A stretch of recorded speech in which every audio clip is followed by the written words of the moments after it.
Yeah, and I think when you say that, it makes me think, like where I got my start really was on Instagram, and I was helping online teachers get bookings for their classes and showing them how to market on Instagram to get more bookings. And at the time, previously I was an online teacher, so obviously, I've got that in common with my target audience. It'd be important to know that information to do that. So I remember at the time, I actually was going through a separation with my ex-husband, and at one point, and maybe this like can help people put into perspective like where you draw the line. And sometimes it's really murky in my opinion, because I was at home teaching online classes, and then I transitioned into helping other teachers market on Instagram. And I found myself in a position where I was like really struggling personally. And so I decided, you know what, I'm just going to be open and honest. Instead of like hiding behind all of the struggles that I'm going through personally, there's probably some people in my target audience who can relate, where they're single moms or they're struggling in their own marriage. And so I just shared and said, look, listen, I'm going through a separation. I'm moving.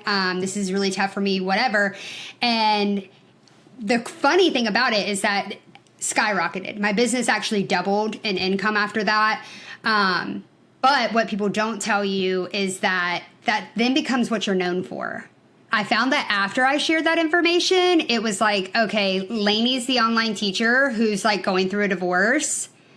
And then it became people constantly DMing me saying, I'm so sorry you're going through this, blah, blah, blah. And I'm over there like, I don't want to talk about it anymore. Like, stop DMing me. Right. No, I get that. I think sort of there's a balance, right? Like you were saying, like you can cross this line. And obviously being authentic paid off for your personal brand, but it sort of weighed you down.